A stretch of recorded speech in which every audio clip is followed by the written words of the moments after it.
I'm here at Farpoint 2018 with actor Matt Frewer. Thank you for speaking with me. No problem. My pleasure. Can you tell me about your latest project? Well, I'm working on a series at the moment called Altered Carbon for Netflix, and it's kind of like Blade Runner for the small screen, and I appear in a couple of episodes in the first season, and hopefully it goes beyond that. It's a big, expensive, visually stunning show. Mm-hmm. Is there anything in your past body of work that you're most proud of or fond of? Lots, that sounds rather big-headed, but I'm very proud of it. There've been a few benchmarks in my career, and I loved Doctor. I loved Sherlock Holmes. I loved playing Max Headroom. I loved something that I just did recently that's going to be out next summer, a miniseries called The Truth About the Harry Quebert Affair. There've been a lot of things. Sherlock Holmes was fun, The White Knight and Alice, and I know I've been blessed to play lots of different things, so I'm very lucky that way. Mm-hmm. Was acting your first goal in life? No, it was to be a pro hockey player. Okay. Because I grew up in Canada, but it was that ambition was thwarted by an injury, and it's probably just as well, because I think had I ended up playing pro hockey, I probably would have had no teeth and ended up talking in a French accent. So, is that a bad thing? I don't know. Having no teeth is bad, and talking in a French accent only gets you so far in life, I've found. What position? Center. Oh, okay. Yeah. That takes a lot of hits, right? It can do. In the words of the great Gordie Howe, 'tis better to give than to receive. Mm-hmm. So, Yeah. if you, I found I hit a lot, and I got hit doing it, and that's probably one of the reasons why I'm not doing it now. What inspires you? Nature. Just you like to get outdoors and and that inspires me creatively. I don't have a huge problem with sort of getting regenerated creatively. My creative batteries getting topped up. I kind of live my life that way, so it's not something that I sort of switch on and off. I sort of feel like I'm in a perpetual state of that. So I don't know if that's a good thing or a bad thing. Mm-hmm. Sometimes it means for a lot of sleepless nights. Yeah. Okay. Is there anything special you need when rehearsing or performing? Just cocaine. Oh. Just babes. No. Yeah. Is there anything special I need? No. I mean, the thing is, I'm kind of. If a director comes along and offers a particular bon mot that is useful, I'm always pleasantly surprised. I'm kind of used to kind of doing my own thing. So if they insert themselves into the process with some useful things to say, I'm always pleasantly surprised. Mm-hmm. What aspect of acting do you enjoy most?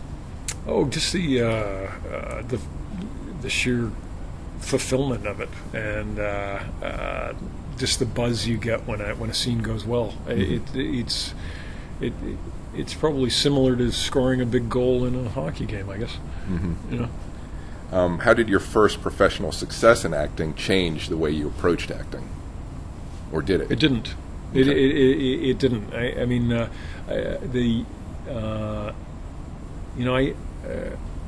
It's funny. I just kind of go from day to day and job to job, and I love doing what I'm doing, and I would do it for free. Don't tell them that. Yeah. And fortunately, this isn't being recorded, right? But I love doing it. So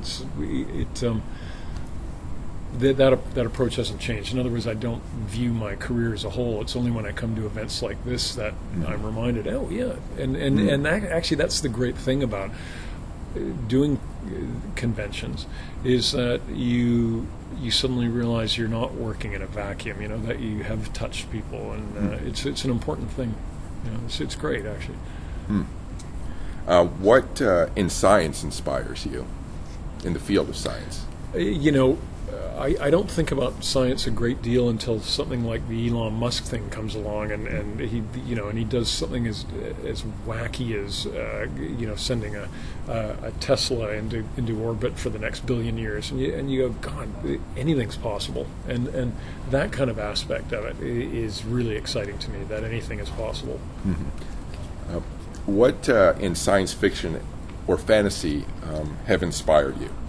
Well, let's see, fantasy-wise, working with Nick Willing on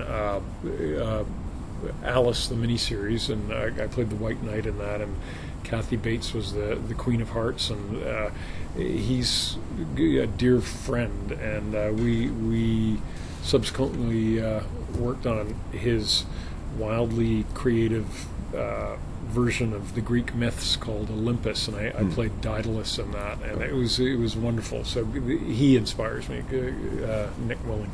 Mm-hmm. Yeah. What other actors have inspired you or given you something extra? I would say, let's see, I'd say my three favorite actors are probably Gene Hackman, Alan Bates, and Robert Shaw, and all for different reasons. Mm-hmm. Can you elaborate, or just... Okay, Robert Shaw probably for his intensity, Alan Bates for his looseness, and Gene Hackman for his great internal work and the way he's made shitty dialogue sound believable over the years. Mm-hmm. Is there a superpower or advanced technology that you wanted when you were a kid? I think everybody wanted to fly when they were a kid, probably. Yeah. I think that would be neat. Mm-hmm. And now it would be wonderful if there were further advances in medicine for the eyes. I would like my eyesight to be better now. Okay. See, as you get older, you don't ask for the moon. It's just right. Yeah. I don't need to fly. I just want to see. just the basics. I don't want to bump into the moon. I want to see it. Yeah. What role would you love to perform but haven't done so yet? I can't think of anything specific. I mean, it's all. I can't think of anything actually. There, nothing right now. But maybe when I'm on my deathbed, check with me then. Okay. But the interview may be even shorter. Let's not think about that. So, what role does the actor have in society? Oh, to hold the mirror up to nature. I think it's exactly what Shakespeare intended. Mm-hmm. And, and it's a shame what's happening on university campuses for stand-up comics because, the Second Amendment is touted and yet they're not able to because of safe spaces. Mm-hmm. And comedy is anger, and if you're offended, then you demand that you don't be offended, then the teeth have been taken away from the comedy, and therefore comedy isn't viable anymore. Well, it seems if you clamp down on anger, it just boils over even worse later. Yeah, because and then it just becomes volume. And and the interesting way that arguments are advanced is in the gray area, and everybody wants to reduce it to black and white. Mm-hmm. And if it's black and white, then it just becomes about volume. Mm-hmm. You're right, I'm wrong. Yep.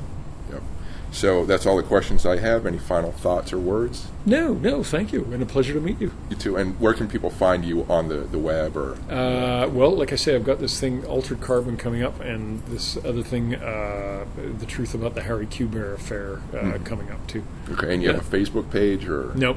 Okay. No. I don't even know my own cell phone number. I just don't want to be that available. Okay. All right. Well, thank you. Okay. Please visit chrisalvarez.com for more cool stuff. You can also find my website and social media information in the podcast show notes. Thanks for listening, and keep imagining the future.